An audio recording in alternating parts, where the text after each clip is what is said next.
Wala sa tanan siguro, sa dili pagka pagkaon, ang pagbuda doon niya kung gano'n.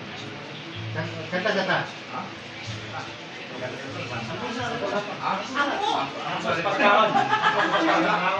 Akada. Sige.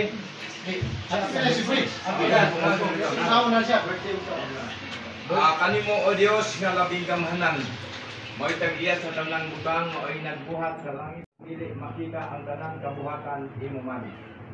Langit kong amahan, mapasalamaton kami, nikat na sa kultuhon, tungod kay karong orasa.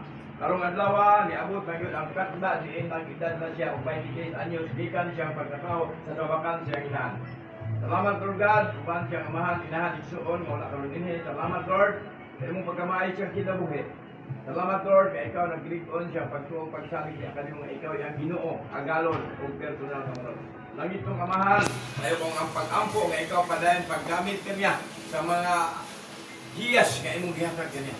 Salamat Lord God, nga ikaw magbigay maayos siyang kinabuhi. Talagang ito Lord, pagligo kanya, ikaw Lord, pag-auban kanya, kung saman iyang mga undertaking, mga bulaton, iyang malimukon na tag-adlaw, mag-auna, mag-aligaw. Lord, ang imong pulong na ingon, sa Psalms 91 verse 7, mga pukan man, ang sa kalimos, imong piliran na pulong, kalimos, imong tuon, apan ka no. Asa man siya mag-travel, asa man siya mag-adto, mga biyay, sa iyang mga bulaton. Ikaw kanunay, Lord, salamat Lord, matagi sa kanunay, himso kapang lawal. Knowledge, wisdom, understanding, hatag kanya, nga siya makapahimo yun, sumala sa imong gano sa iyang ginagawa. Iglesia ang amahan, yung inahan, yung siyon, wala din. Namat Lord, isang pagkaroon lawa, panay ko Lord, kung pumunta nga dugang pang birthday, na maabot siya ang ginagawa. Salamat Lord, ikaw padayon paglikod ka, pagtuog, pagsali ka, ikaw yun, iyang nainhan, iyang loo, agalon, o personal.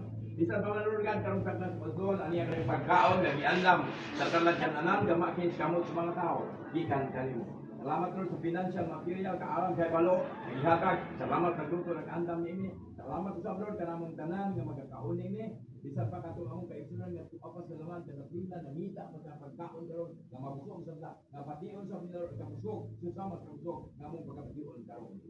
Salamat Lord, iblis ang tanan. Anamong tanan magka-partake ni nga makinig tanan Lord, makahatag kusog, kapasgog, kalikon sa among mga panglawas. Ang tanang bisa tibok, kadungganan kanimo lang right now in the mighty name of Jesus Christ of Nazareth. Amen and amen.